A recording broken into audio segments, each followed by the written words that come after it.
Gary. And I'm Katie. Welcome to the Meeple Society. Today we are on episode 113, part 2 of the W's. But before we get started, as always, please like the video, subscribe to the channel if you like this type of content, hit that bell icon if you want notification of future content. And if you click the link below, that'll take you to all of our social media. Okay. I promise not to try and make this one. I promise to try and make this not as long as the last one.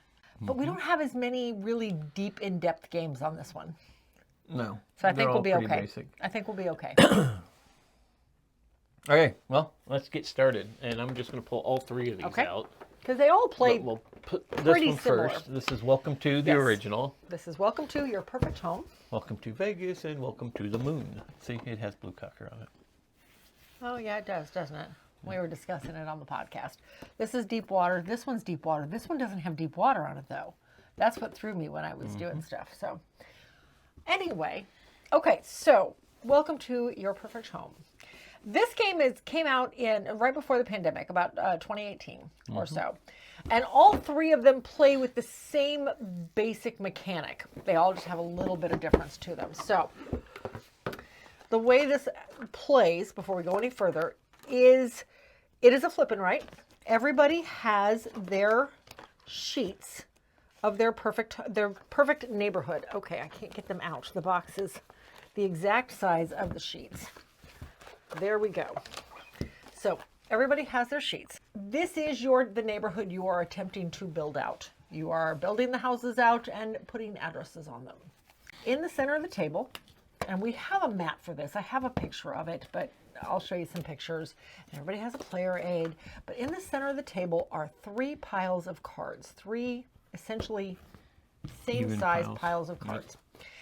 And so, for example, right now I have a 9, a 7, and a 6. All pretty standard. Let's go down. Yeah, that's not any better. There we go. There's an 11.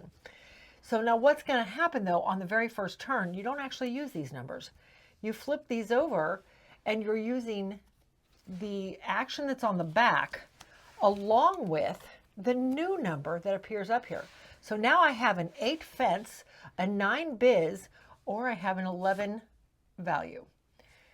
Each one of these do something different. So, and there's more options. So I could end up with, oh, that's another value one.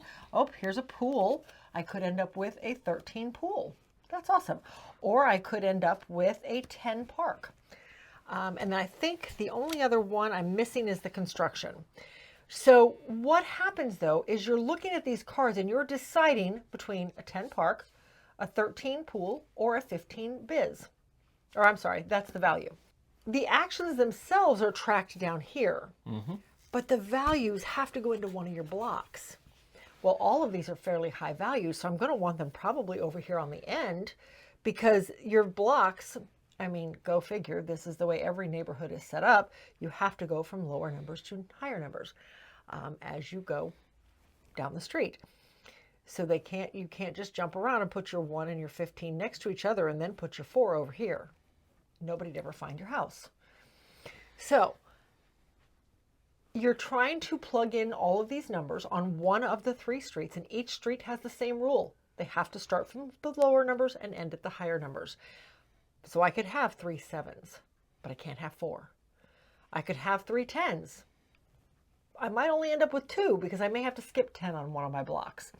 But you're figuring out where your numbers are going to go. You're figuring out which action you want to take with it. If I'm taking this 13 pool, I'm plugging him in maybe down here. I'm circling the pool, and I am marking off a pool over here. My pool is now worth 3 points. The next time I get a pool, if I can slot them in here somewhere, I circle it, and my next pool, I mark off that 3, and now my pools are worth 6 points. Parks, you're just crossing off parks up here, and the more parks you get blocked off on each street, then the more points each street is worth. As you're doing your values, you are deciding which housing block values you want to increase, and you're crossing one of them off, and that block of streets, that block of houses is now worth more. So if I use my fences to make sets of 3s, and I mark off that I want more points for my 3s, then I'm going to get more points for every estate set of 3 I have. So each one of them does something a little different. It is a really fine balance, especially as you get closer to the end of the game, about which number I really want that 13, but I can't use that pool. Is it worth giving up the pool to get the 13 I need to finish my block? Because if I ever can't or don't want to take one of these numbers, I have to take a building permit. And after so many building permits, that ends the game. After one player has used 3 building permits, essentially meaning that for 3 rounds, they couldn't place anything. That triggers the end of the game. Okay, so that's the basic overview of how this card mechanism is, how all of these work. Yeah. Now, this one also, we picked up a bunch of the expansions. We've got, this one is Outbreak, I believe it is. And then I've got Doomsday. This one you have to track bullets. This one you're tracking zombie stuff. This is the Easter one. You get Easter eggs. The more Easter eggs you fill in, the better off you are. And this one is the Halloween one. Got candy corn on it. It's got candy corn and little ghosts. And then this one is the Christmas one. And there's, I thought there was Christmas trees, or it's just snowflakes. It's Winter Wonderland. It's not Christmas. Wonderland, yeah. But it's got Christmas lights up across the top. So there's all sorts of different themes that go with these. Unfortunately, they don't fit in the box. Nope. But I've got all the cards here because, yeah, there's spring, there's winter, there's Halloween, Outbreak, and there's Doomsday. So each set comes with a set of, and the main game comes with a lot of them, of goal cards that are specifically geared toward that theme. And the goal cards may say you have a housing block of 3 and a housing block of 6. And if you're the first one to do that, then, well, this one wants 6 number 1 blocks, or 6 blocks of 1. Oh, wow. They want a bunch of people who want solitude. So in other words, when a fence comes up, you better use that number. That's right. Because there's not that many 50. in the deck. What is that one, I wonder? Ooh, that's one. This is Outbreak. This is Doomsday. I don't know what that one means. I'd have to look in the rules to see what that one meant. Yeah, there's something, whatever that symbol is on curious. Doomsday. Winter Outbreak rules. Here we go. There you go. There's the actual. That's It's I whatever. think. See, because that symbol is on here. Oh. Which it's that little round symbol. I wonder if And it says 50. There's not 50 on there. that's not Outbreak. That was Doomsday. But it's one of the counting The mechanisms. first to reach a total capacity of 50 across all bunkers. Oh, those are bunkers. So those are bunkers. So you want high numbers in some of these. But how do you get? Oh, so you You add up the house values. Okay. Oh, how interesting. I don't think we've ever played Doomsday. Maybe we need to play that one. Interesting. Anyway, so... Now that we're off subject. Well, we're not really, but... well, I did not... That's all right. It's all good. All right, so that is the base game, and like I said, all of these little mini expansion type things. Las Vegas, you're still using not this exact same set of cards, but the same concept with these cards. But now you have a limo action where you can take the actions are a little bit different on this one. Yeah. So you have a limo action. You actually have 2 sheets you're tracking because now you have 4 blocks you're doing. You also have hotels. These are all considered hotels. And as you get each column filled in, you get the first player gets more points down here because you claim the first hotel, all the hotels in a block. It's a back and front. Yeah, it's back and front. The back's the scoring kind of. Yeah. And then everybody else has to cross off the top half of the hotel because now they can only build smaller hotels in each of these blocks up and down. There are actual building sites where you don't have to fill those numbers in. They don't hurt you at the end of the game if you've not filled them in. But in order to fill them in, you have to claim them as a construction site and then take out a loan. You have to pay off that loan by the end of the game by building on it. Or you lose points for it. But as soon as you build a hotel on it, then you're good. But before you can build the hotel in a separate action completely, you have to claim it as a construction site. So you're taking a chance. And again, all different types of actions, one of which is the limo drive, which you are basically driving your limo from the airport all over the city, and you're getting points for the various things that you go by. If at the end of the game you haven't gone by all of them or you haven't gotten back to the airport, you lose points. Yeah. Depends on how many stops or Right. lampposts there are between. Right. But it has that same 3 stacks, flip it over, choose a street number with an action. It has that same concept in it. All right, so this one is Welcome to the Moon.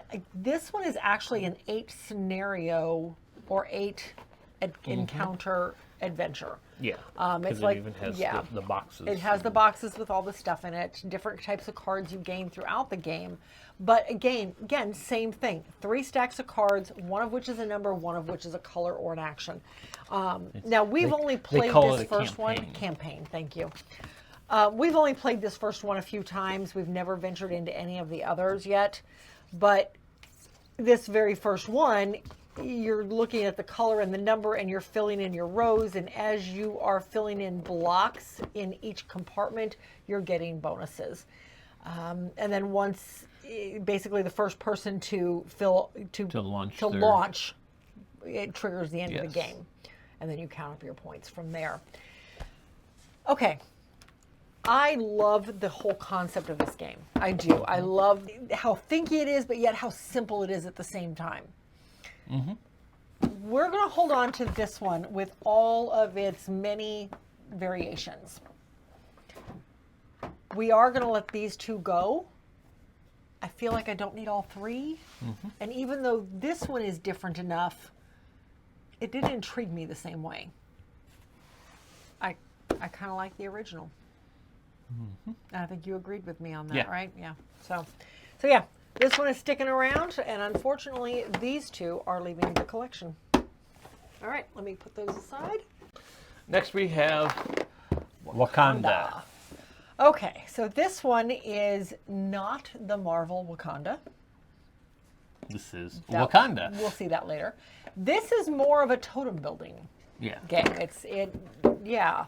And I like the concept of it. I really do. So everybody has their little set of totems. And at the start of the game, you have so many of these out. And I think you put 5 out and the other 3 are sitting off to the side. And on your turn, you are drawing 1 totem piece out of the bag and you are building it. And I think maybe there's only 3 out. Yeah. I think there's only 3 out to start with. And only 5 in the game altogether. That's what it is. So you are pulling 1 out of the bag and you're looking at the symbol on it and you're placing it on one of these 3 pieces. On your turn, you have 2 choices. You can pull a piece out of the bag and place it on one of the totem areas, or you can claim a totem and you take the whole thing and then a new one comes out. So maybe it is all of them because you play till all 6 totems are gone. So it is, you do have access to all of them. So now the strategy behind this is the fact that each of these, and you're not going to be able to see that one, so I'll go with this one. Each of these give scoring ability. So if I were to claim this one, what happens is if I can get eagles, I get 8 points for every eagle I get. I think there's only 1 or 2 in the bag, but I would get 8 points for every eagle I get. However, I have, those are not tomahawk. Thank you. I wanted to say machete, and I'm like, that's not tomahawk. What they called them. So I have a tomahawk symbol on the 1 totem I have. Well, here's the tomahawk tomahawk scoring card. Yes, thank you. Oh my gosh. Anyway, so here's the tomahawk scoring. English is hard. So I really don't want to place this on here because sure as heck my opponent is going to take it. Because this is an automatic 4 points, and then every other tomahawk he gets beyond this is just more points, whether it's on this card or not. So you don't necessarily want to place them directly on the card that it is, but that's the whole game. You're pulling these out. Oh, and then there's the suns. The suns, unless you have a very specific tile, scores. They're actually negative points. Yep. So, I mean, if I took that one and this card, that's technically 3 points. The tomahawk scores me 4, but unless I get the sun's card, the sun subtracts 1. So, I mean, it's an interesting little 2-player game. We've played it a few times now. I feel like we've played it out. Yeah, there's not a lot of replayability with this. No, unfortunately, there's Because not. it's the same 6 tiles. Same 8. I think there's 8 8 tiles and the same tokens in there, and you discard 2 of them before you look Yeah. at them. You shuffle them up, discard 2 yeah, without looking that's at what them. it is. We are going to let this one go. It is an interesting little 2-player game, and I'm hoping that we can pass it on to somebody who will enjoy it. But that is Wakanda. All right. Next we have Where Are the Wild Things? Where the wild Where things the are. Wild Things Are game. This was a storybook. Yes. When I was growing up, I remember my sisters always grabbing this book off the shelf at the library to read. This was one of those games I picked up for the travel library a long time ago. And okay, so last episode we talked about the fact that we had a 4-year-old. One of the ladies I work with brought her 4-year-old grandson. Maybe he's 5. I think he's only 4. And her son and grandson over, and we played a bunch of kids' games. Well, there's 3 more on this video that we played. Everybody seemed to really enjoy this one. We played 2 different versions of it, one of which was just a domino game. The other was actually the race game. Yeah. So the domino game, everybody gets a certain number of tiles, just like dominoes. You get a certain number of tiles. If you can't play one on the ends that are there, then you have to draw a tile. Otherwise, you place a domino and it's the next person's turn. None of us ever had to draw. The first player who went first won the game because he went out of tiles. So it's meant for kids. Okay, fine. It was an easy game. So then we played the race game. That got a little more cutthroat. So with the race game, you start off with all the start tiles at the top and the finish tiles at the bottom. So everybody chooses a start tile up here, which is in here some. Oh, nope, that's another finish. Here we go. Here's a start tile.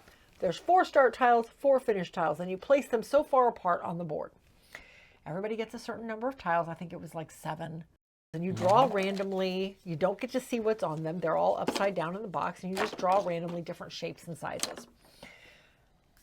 And then everybody starts from one, and every start tile has both a water pathway and a pathway. You start on one of them, but here's where it gets tricky, because all 4 of the start tiles are back to back to back. And some of these pieces are really big, and some of these pieces are crossroads that could take you in a different direction. And some of these pieces they're branches. are they're branches. There's branches, there's paths, and Yes. there's springs or Yes. rivers or whatever you want to call Yeah, it. paths, branches, and then the river pieces, which look like that. But and there's L shapes. So even though you're starting your pathway, and now it's taking me this way, so I have to go over here, and maybe I'm going down, but maybe I just blocked somebody else. You can block people in this, and they have to back up to another crossroad to see if they can get around. We completely blocked Chrissy off. Well, I shouldn't say that. Liam completely blocked Chrissy off. The 4-year-old. 4-year-old, with his dad's help. But you're making these pathways, trying to get all the way to the finish line. The first person to cross the finish line with their pathway wins the game. So you're placing a piece down, and then you're drawing a new piece. So it was actually kind of fun. I actually really enjoyed this one. You and Liam were I think Liam lost because he spent too much time going after his grandmother, after Chrissy. Had he not done that, he probably would have beat you because he had a lot of long pieces, but he did, and Greg won. So we are going to pass this one on to Liam. He very much enjoyed it, and so did his dad. Maybe give Chrissy a chance at retribution, at revenge. So we are going to pass this sucker on, but it was a fun game. I did enjoy it. I think it worked well for the age group. So yeah, that is Where the Wild Things Are. Okay, so next we have Where in the World is Carmen Sandiego? I'm going to bring out the other one. Might as well. They play very And Where in similar. the USA is Carmen Sandiego? So, again, these are ones I bought for the travel collection a long time ago. We finally had a chance to play them because, the W's.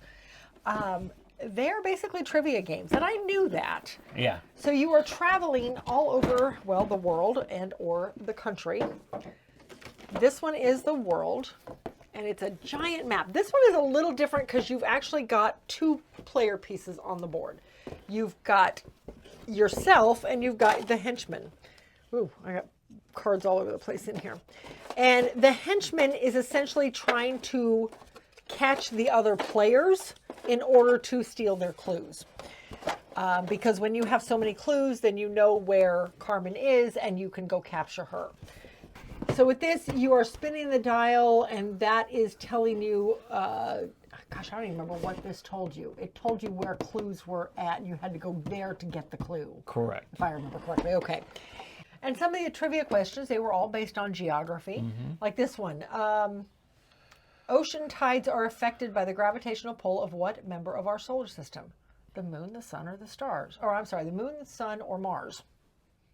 I didn't even listen, but I think it's the moon. Yes, it is the moon. I heard half that question. Yes, the moon. It controls our ocean tides. Yes.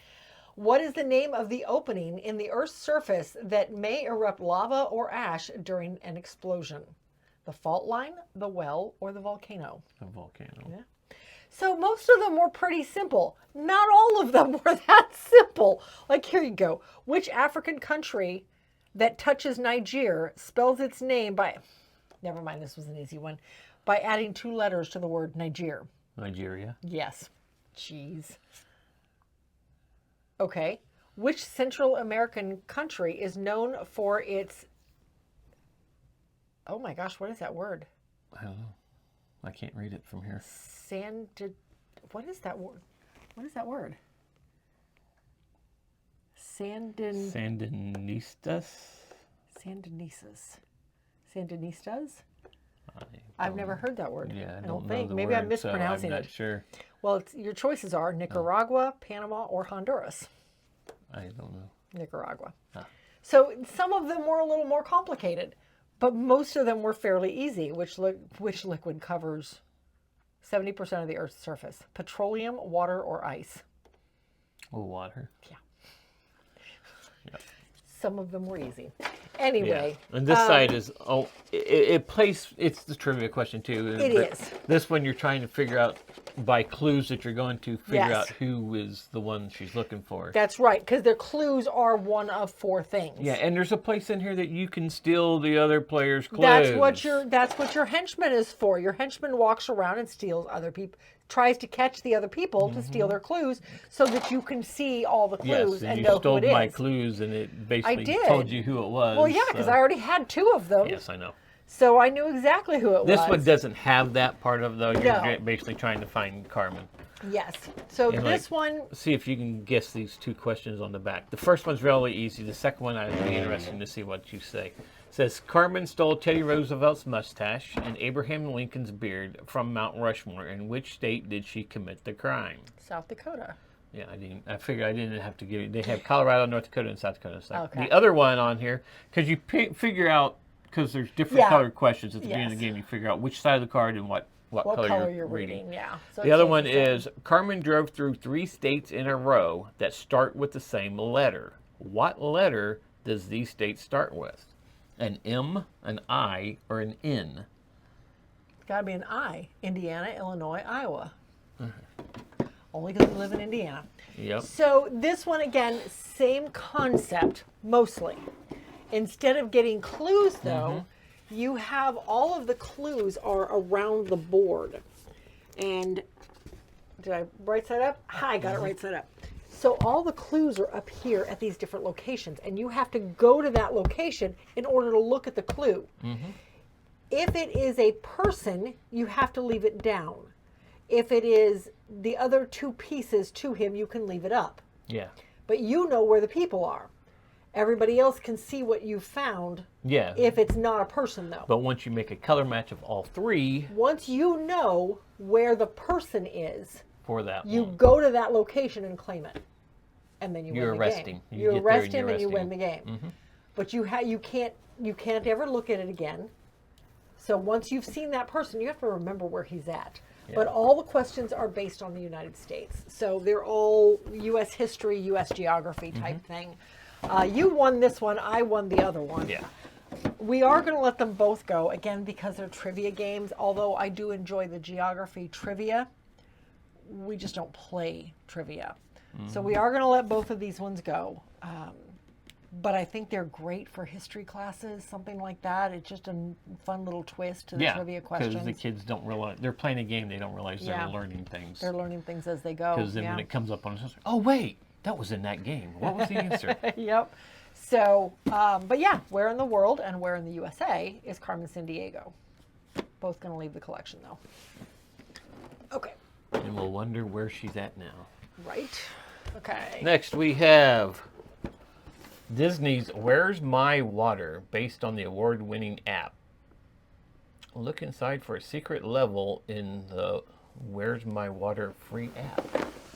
I wonder if the app still works. Okay, so we kind of cheated with this one. We discovered they were, Chrissy and Liam were over, and we discovered it was only a 2-player game. So we let Chrissy and Liam play it, and we just watched. I did take a video though, so I will show you that. But this is a big, I'm going to show you the video. It is a big setup. You twist Waldo back and forth depending on whose turn it is, and your goal is to put one of your marbles down one of the chutes up here, and you're trying to bounce off of the obstacles. There's a whole deck of cards that show you how to set the obstacles up. So there's some replayability there, or you can just wildly put them wherever you want, I guess. But you're bouncing them off of the obstacles in order to get it to your side of the bathtub. Yeah. Whoever has the most marbles after everybody has put their marbles down one of the 4 chutes wins the game. Yeah. But they are able to get stuck, and if somebody else can get them unstuck, they might get all of the marbles you got stuck. It's kind of like a kid's game of Plinko. Yeah. Yeah, it really is. So yeah, we're going to give this one to Liam also. He really enjoyed it. They had a great time with it. But it is going to leave the collection. But that is Where's My Water? Very basic kids game. Yeah, all right. Okay, next we have the White Castle with matcha expansion. Okay. These ones are very tightly packed in the box, so I'm not going to be able to pull a lot out. Because we actually in have fact, an oh, insert. the boards are right here. Good. Yes. Phew. I was hoping the boards were at least up top. Yeah, because that's with the expansion, the Yeah. insert we got, that's the way they pack Yes. it. You Yeah. need both boxes. So here is your main board. This is a dice selection worker placement game. Over here on the side of the board is a number, and with the expansion it adds one more board down here with green dice and a green bridge. So you have a choice of these 4 different bridges with the expansion that you are choosing from to choose a dice off of. At the beginning of the round, you roll all the dice that are available to you. You roll all of them, put them out in numeric order from lowest to highest on the bridge. And on your turn, you have 2 choices. Well, technically 8 choices. You choose the one on this end of the bridge or the one on this end of the bridge from any of the 4 bridges. So you only have choices of the highest and lowest numbers. You do not have choices of the middle numbers, just the highest and lowest. If you choose the lowest number, then you get to activate a row on your board. You get to do your lantern action. If you choose the highest number, you don't get any extra actions. You just do what the dice gives you. So with either set, you're putting it out here on the board. And depending on what the number is, will tell you where you can, not necessarily where you can place it, but if you have to pay anything. So if I were to put a 1 into one of these spots that have a 4 mark on them, then it costs me to do that. I have to pay something in order to do that. I have to pay coins. But if I put a 1 here, then the next, as long as you're playing with 3 or more players, because at 2 players, only 1 person can go in each spot. But if we were playing with more players, then somebody else can put a higher number on there and actually get paid for doing it because I put a lower number on there. And same thing, if I put a high number on there and got paid and they had to pull a 2, they would now have to pay in order to put it on top of whatever number I just put. But each location gives you some different actions, and there are cards on here that will tell you what those actions are. Eventually, you're going to have courtiers that are coming up into the castle, and as you stop in air locations, you're going to be able to pull some of those cards off and make them part of your permanent tableau. There are areas down here that let you go do the different actions. There's the training grounds. Thank you. Up here, there's also actions over here where you can go and work on the bridge. Yeah, the gardening actions over here on the bridge to make them all pretty. And then, of course, there's the courtier actions. There's the well. The well. The well is always available for resources. There's down here. There's the pond action, and then I do not remember what they called these guys. The geishas. These were the geishas. The geisha action again was just all in-game points, depending on what your other people were doing. But throughout the game, you're trying to get these pieces off of your player board to give you higher bonuses and get them onto this board. Meanwhile, but in order to do so, you were using dice to be able to even take the action. Everybody has, see, there's all the dice there, and everybody has all of the different types of meeples, the geishas and the gardeners and the courtiers and the fighters, the soldiers. It's just a really neat game. Yes, I absolutely love it. Yeah. I've always wanted it. Had not spent the money to it. Yeah. With the expansion, it has a different player board because it adds another It adds another resource which down now there. I can't remember what the name of the resource is. They're not called fans, but that's what they look like. Yeah, it looks like a fan. Chasm. Okay. But it's just, Yes. yeah. This is a game, like I said, this is a game I really wanted. This Had is not one- broke down and bought it yet, though, but I got it for, Christmas, yeah. no, got it for my birthday from Oh, our this son. was birthday present. Yes, you Yeah. got this You one. got I got this, Castle you of got Burgundy. Castle of Burgundy. Yeah, that's right. This is one of those, I don't want to go into it a lot because there's a lot of pieces and I'd be here. It's basically, I would not keep this video under an hour if I did. It's a resource management, dice Placement. drafting, placement, combo game. Yeah. This is all about, this game is, you want to try and combo Yeah. like you're playing one dice, Well- but you want to be able to combo it to be able to do like 4 different things. Because you only get, without the expansion, with just the base game, you get 9 turns. Yeah. That's it. So you're With trying the- to build your lantern Yeah. action, which is basically your engine, by getting cards and getting them flipped over down. So you It getting sounds that. easy. Yeah, there's a lot of strategy in it. Just trying to get the combos to work. Yeah. If you can get it, good engine going that you're going to be running a lot and able to do combos, great game to do that in. Yeah. This is one of those that I would be thrilled to do a playthrough of if somebody wanted to see that. Mm-hmm. So if that's something Well, you let us might know be if you want to interested see in. us do a playthrough of White Castle. Yeah, I would be very willing to break that out and do a playthrough of this one. So, but anyway, that is the White Castle with the matcha expansion, and it is definitely sticking around. Oh, yeah. I don't think he'd let me get rid of that one. No. Okay. Next, we have Wakanda Forever. Okay. This one was more fun than we thought it would be. Yes. And it might have just been the people we were playing yeah, with. we played this on a cooperative Sunday. We did. It's not a cooperative It's game. not a cooperative game. We played it with Doug and Sarah, who typically do not play non-cooperative games, but we This had a one good worked. time with This this one one. worked. All right, so everybody picks a One tribe of the clans, of yeah. Wakanda. So now we are in the Marvel Universe. And you have this board out in the center of the table that is full of vibranium stones. And on your turn, well, one player is determined to be the reigning Black Panther and has the Black Panther mantra right in front of him or her at the start of the game. Oops, hey, there's a cube in there. That sits in front of his tribe shield.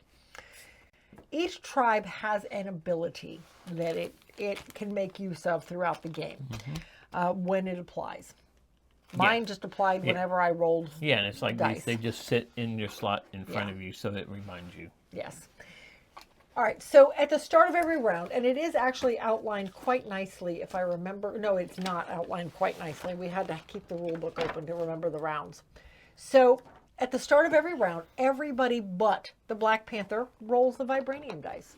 And you get how many ever vibranium pieces that are here. Vibranium is used in order to basically win challenges. Yes. That's basically what it's for, is to win challenges and determine It how many gives you dice more you dice. get to Yeah, roll. it gives you more dice. Yes. So everybody has their little cup shield that they hide stuff under. This is where you're hiding the vibranium you're going to spend in order to amplify your action And your vote. and your voting. So you do that, Then you power your tech with vibranium. So this is where you choose how many vibranium pieces you are going to put out there in order to power your tech, which ultimately gives you more dice to roll, which is these dice. And Black Panther always gets to roll the red dice because, you know, he's the Black Panther. And everybody gets to, you always to roll get to roll purple, at least once. no matter what. One. The reason you're doing this now, starting with the Black Panther, you gather all the dice you want, and you are going after whoever the villain is that is currently attacking Wakanda. In this case, it is AIM, A-I-M. The ability on the bottom of the card does not come into play right away, not until he's been defeated. Then that ability comes into play. So you put on here, you put vibranium or victory point tokens on the pieces that go up to... Because so he's a 13. He's a 13. So we put the damage marker at 13. I would put 1 victory point token here, a vibranium token here, and 3 victory point tokens here. No, you and go whoever, oh, I'm going backwards. Sorry, I go this way. Whoever does that piece of damage to him gets whatever bonus is there. When he's finished, whoever kills him off, or defeats him, I should say, not kills him off. We don't kill people in Wakanda. We defeat them. Whoever defeats him gets the 3 bonus points here. Plus the points of the damage that you did. Plus the points of the damage you did. For every point of damage you do on these dice, you get that much victory points, that many victory points. But whoever Black Panther is at the time this card was defeated gets this card and its ability. Just because you defeated it doesn't mean you get the card.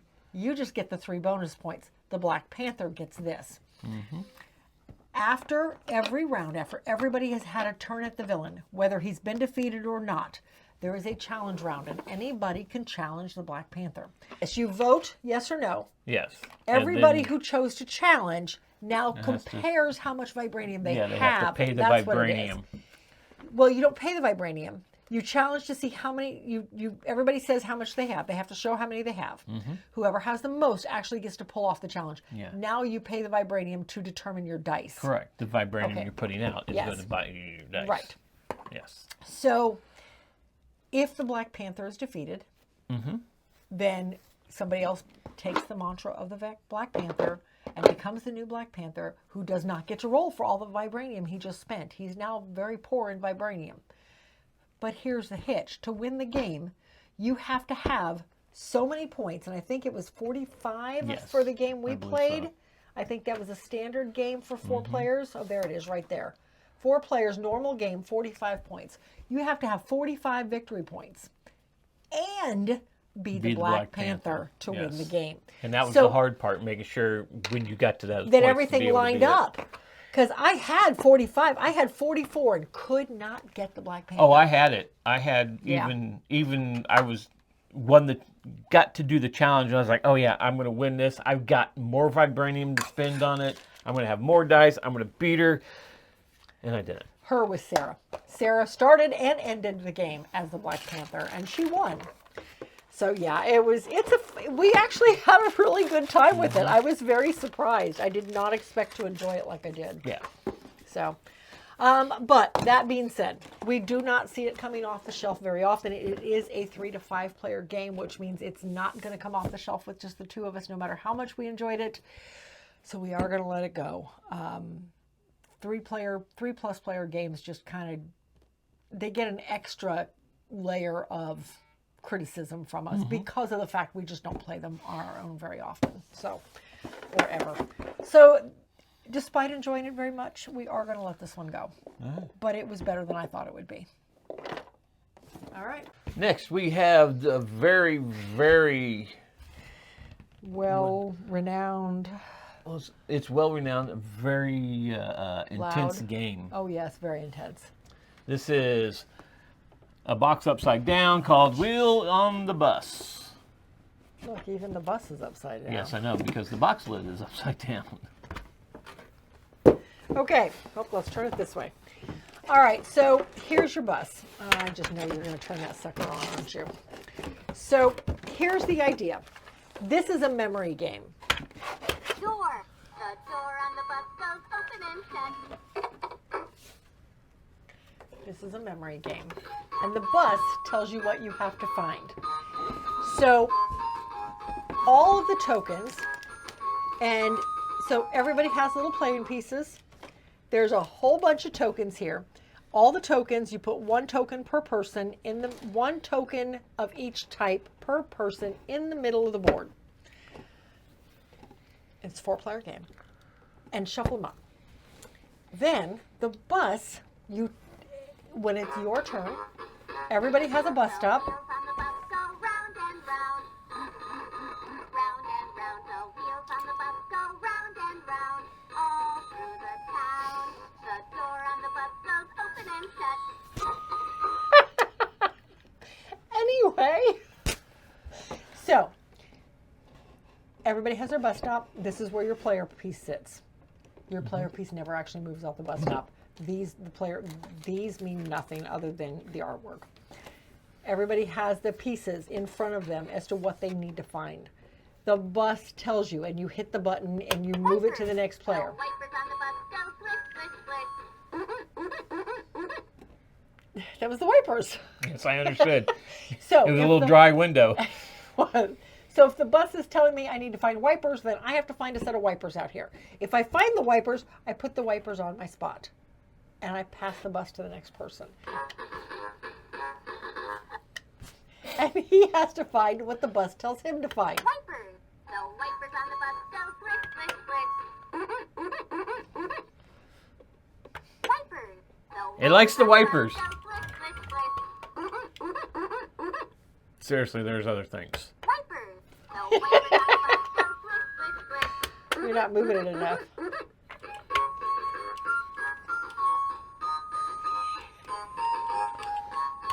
Wheels. The wheels on the bus go round and round. Okay. There's a So the serious next- problem with your wheels. The next player has to find wheels. If you are told to find one that you already have, and you pull that one up, then you can now look again, and if you can pull one you don't have, you get to keep it instead. But you have to find the one it tells you first. So you've got to pay attention to what other people are doing. It's just a cute little memory game for kids, with the bus determining what you're actually looking for. Wheels. The wheels on the bus go round and round. He's got axle problems. So, I didn't do it. I just moved it. is there an off button on this thing? No, there's not. You have to take the I'll batteries take the out. batteries out. So, Liam decided that this was a little too young for him. He did win this game, but it is too young for him. So, I've already got another idea for somebody at work who has a 2-year-old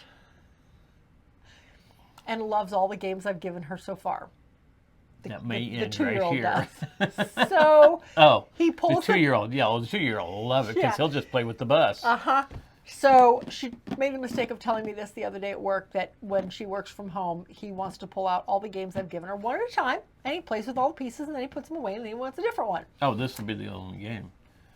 I'm going to take the batteries out before I give it to her. Oh, no. Leave the batteries in so she So- can feel the pain. So I am sorry, Kim, but I'm bringing it to work on Tuesday. We are going to let this one go, but I already have a good home for it. I know a 2-year-old that will love it. So, yeah. But it is a fun little game. So, yeah. That's like when you're a parent and your kids have been annoying and now they grow up and now they have kids, you get them that little vacuum popper thing. You mean the one your mother bought for every grandkid on their first birthday? Yes, those things. Yeah, those things. Okay, lastly we have Weirdwood a Manor. weird box lot. It's not even upside down, it's sideways. And it's farting. Coming off even. There. Happy? All right, so Weirdwood Manor is a cooperative game we played last weekend with Doug and Sarah. There are 3 different creatures in here that you can try to defeat. There are various difficulty levels. There are a bunch of heroes you can play. Again, all various difficulty levels on how they play. So the board, the unique piece of this is it is Weirdwood Manor. I mean, the board is a puzzle piece board. I'm only going to take out half of this though because it gets kind of... So here is half of the board. And there are rings around the board. Here Show a you can picture. kind of see it. I will show a picture. I will even show a video of how the rings work. In each ring is a series of rooms of different sizes. These 3 rooms can't be moved. They are your stationary area. This is where your days end and the new day begins. Throughout the game, you are playing cards into one of 4 slots on your board. And you can play to early morning, midday, evening, or nighttime cards. And then do the action that the card portrays. It may let you move around, and you can move from one room to any other room in the mansion you can get to. As long as the it's door's not open. blocked, as long as you can trace a path of open doorways to get there. Because as these rings turn, doorways are closing and opening and rooms are being blocked off. Where you place your card determines how far this ring moves. Because this ring has 12 spots on it. 3 for early morning, 3 for day, 3 for evening, and 3 for night. And then this ring here is your days. It has 12 days on it. You have 12 days to defeat the monster, or you lose the game. Or am I backwards? The inner ring has the daytime. Okay, so this is your This is- days. yeah, this is your time of day. Okay. Right. When you cross over the dawn area here, you tick this one up a mark, which means you just lost a day. The strength of the monster is determined by what day it is. How angry is he getting? The first 4 days, he's not all that angry. He's just passively looking for Lady Weirdwood. Come day 5, okay, now he's getting irritated at your antics, and he gets a little stronger. By day 9, he's downright angry, and he's good. He's mean. So, meanwhile, there are little scarabs all over the mansion that are blighting rooms and blocking them off from you, so that you have to now unblight the room, which gives you victory points, which is good. But you got to unblight it. You got to spend resources to do it. So this is a card play, movement, resource management. There is a lot going on here. But man, I really enjoy the puzzle of it. Yep. Each character has its own special abilities. Yeah, as you're gaining experience points, you're going up in one of these 3 tracks, and these tracks are going to give you different bonuses. You can forge new weapon dice, which gives you more dice when you're fighting the creatures or the scarabs, which is important. You can max out your health and get more victory points that way. Everybody has special abilities here. and They they're can all spend different. stuff on. They're all different. So yeah, it is just a really interesting game. One of the craziest things is if you're on, say, it's morning, and there's only one spot left on the morning track, and the only slot you have opened is morning, you're going to lose an entire day because you got to go all the way back around to the morning, which loses you a day. So where That's the you crazy part. and you don't have to place your cards straight across the board. No. You want to place your cards in an area that is advantageous to how far you're moving the dials. But each of the cards also has little half of an icon up at the top, and if you can match the 2 halves by the 2 cards playing next to each other, it gives you bonuses yes. until you have to pull those cards back. When each time somebody fills up all 4 of their slots, and there are ways to gain more slots. You can gain companions that give you more day slots. And That those are all wild. all 4 days on it. You can place so anything on it. those for are any wild. part So of the those day. are nice. But whenever all your slots are full, these 4 and any companions you have are all full, then you have to pull back and you have to do a scarab phases. And the scarabs that are in the manor all run out 1 layer and possibly blight rooms. As long as they can get out. As long as they can get out and the rooms aren't blocked. It's an interesting cooperative because you have to work together. Yes, you do. Just to make it work. You might have to sacrifice that bonus token because you don't want to spin the board all the way around, Right. just things like that. It is very interesting. We've played it a few times on our own. We've played it twice at 2 players, but now we've actually played it with 4 players. I really liked it. It was good. It was really good. But yeah, that is Weirdwood Manor. Yeah, we're gonna hold on to it. We want to try the hard villain next, I think. So, see if we can't figure this out. Yeah, because the last time, the 4-player game we played the medium guy, and we took won him out pretty pretty quick. quick. Yeah, it was. I But think we Doug were only had 4 days in. Doug worked out a really good engine, and man, he was doing damage like crazy to him. Yeah, and so was I.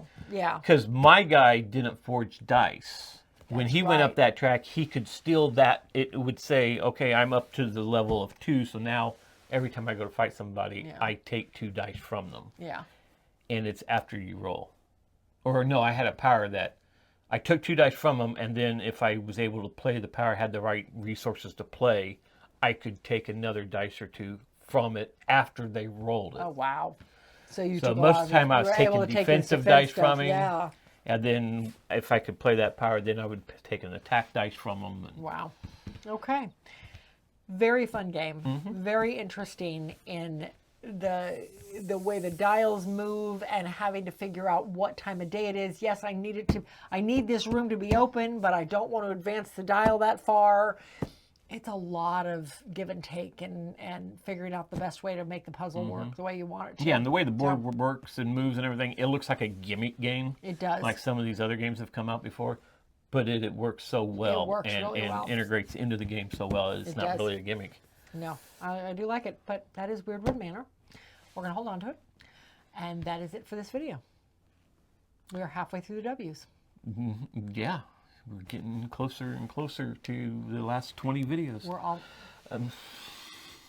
This is, what did I say, 113? We're figuring we're either going to have 118 or 120 total. And that depends on whether or not we split up the Y's or the Z's into 2 I'm videos trying each. to tuck her into doing all the Y's and all the Z's. And Because the we're ready X's for a 2-hour The X's video? is going to be really, really quick. So Yeah. We'll be able to really talk about those 2 games a lot. Because there's only 2. But until then, thanks for watching.